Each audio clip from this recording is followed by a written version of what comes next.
नमस्कार। आज हम एक ऐसी कहानी सुनने जा रहे हैं जो दिल को छू जाती है। ये कहानी आस्था की है, विश्वास की है और उस दिव्य कृपा की है जिसके काम करने का तरीका हमारी आपकी सोच से बिल्कुल परे है। अच्छा, एक सवाल है जो शायद हम सबके मन में कभी न कभी आता है। भगवान किसकी ज्यादा सुनते हैं?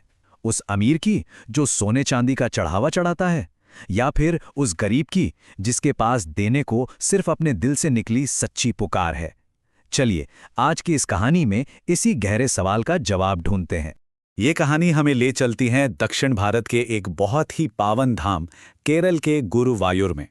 वहाँ एक ऐसी अद्भुत घटना घटी थी जो इस सवाल का जवाब देती है, पर ऐसे तरीके से जो हमारे साधारण तर्क से समझ नहीं आता।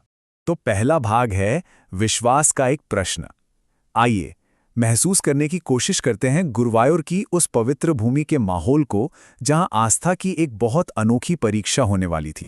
जरा सोचिए, सुबह का समय है, मंदिर की घंटियों की मधुर आवाज गूंज रही है, हवा में अगरबत्ती की खुशबू है और हजारों भक्तों की भीड़ है। हर चेहरे पर, हर आंख में एक उम्मीद है, एक प्रार्थना है। सब अपने भगवान कृष्ण के दर्शन का इंतजार कर रहे हैं। वो पूरा का पूरा माहौल भक्ति और एक दिव्य ऊर्जा से भरा हुआ है। दूसरा भाग, दो रास्ते एक प्रार्थना।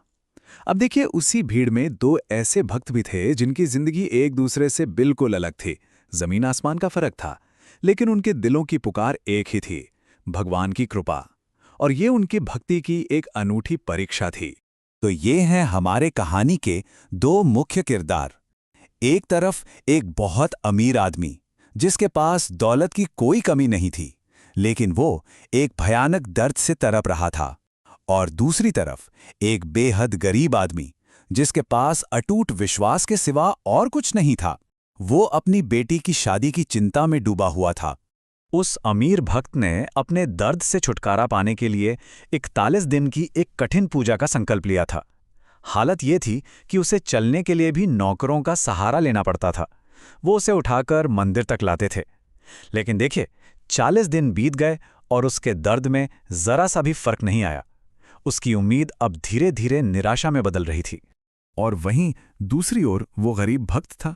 उसकी बेटे की शादी की तारीख पक्की हो गई थी, लेकिन उसके पास कोई पैसा नहीं था। फिर भी उसका विश्वास किसी पहाड़ की तरह मजबूत था। उसे पूरा भरोसा था कि उसके कृष्ण भगवान कोई ना कोई रास्ता जरूर दिखाएंगे। तीसरा भाग, स्वप्न और भोर।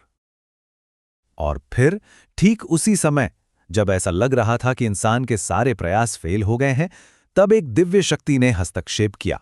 एक ऐसा संदेश आया जो सीधे भगवान की ओर से था।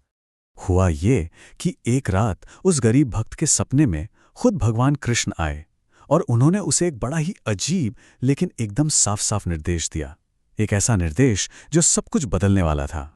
भगवान का आदेश था, सुबह होते ही मंदिर के तालाब पर जाना। वहां सीढ़ियों पर तुम्हें एक छोटी सी थैली मिलेगी। उसे उठाना और बिना पीछे मुड़े, बिना कुछ सोचे वहां से भाग जाना। और फिर वो दिन आ गया, 41वां दिन। ये आखिरी दिन था। एक तरफ अमीर भक्त की पूजा पूरी होने वाली थी और दूसरी तरफ गरीब भक्त को भगवान के दिए गए निर्देश का पालन करना था। ये वही दिन था जब इन दो अलग अलग जिंदगी की कहानियां आपस में मिलने वाली थी। चौथा भाग, एक पीछा, एक चमत्कार। अब कहानी अपने सबसे रोमांचक मोड़ पर है। यहां घटनाएं बहुत तेजी से घटती हैं और कृपा का वो पर्दा उठता है जिसकी किसी ने कल्पना भी नहीं की थी। सुबह हुई, अमीर आदमी ने भगवान को चढ़ाने के लिए लाए सोने के सिक्कों की थैली तालाब की सीढ़ियों पर रखी और खुद नहाने के लिए पानी में उतर गया। ठीक उसी समय भगवान का आदेश मानते हुए वो गरीब आदमी वहां पहुंचा। उसने सीढ़ियों पर वो थैली देखी, उसे उठाया और बस वहां से भाग निकला। जैसे ही अमीर आदमी ने उसे भागते देखा, वो गुस्से से चिल्लाया, चोर चोर, पकड़ो उसे।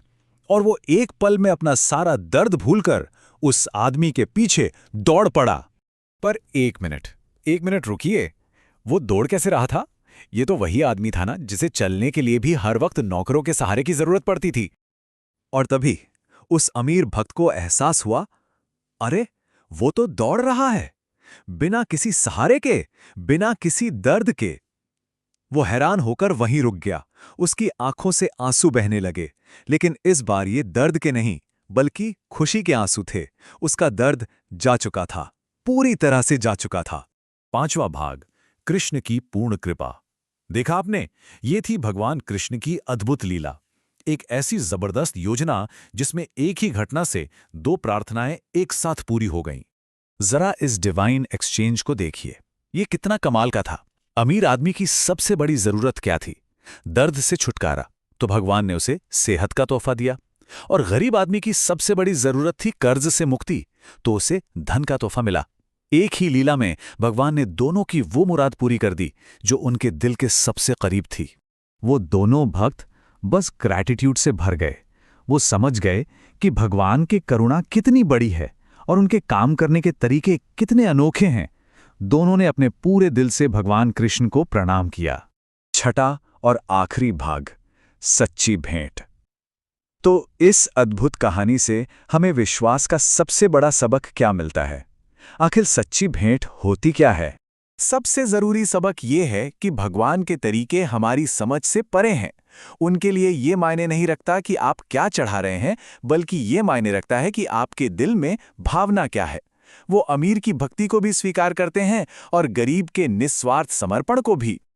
और यही इस पूरी कहानी का सार है कि दिव्य कृपा ये नहीं देखती कि आपके हाथों में क्या है, बल्कि ये देखती है कि आपके हृदय में क्या है।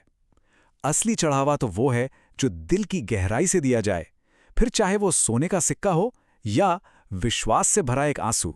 तो आखिर में ये कहानी हमें सोचने पर मजबूर करती है कि अगर हमारा विश्वास सच्चा और अटूट हो तो वो हमारी अपनी जिंदगी में कौन से अनजाने दरवाजे खोल सकता है, कौन से चमत्कार हैं जो शायद हमारा भी इंतजार कर रहे हैं।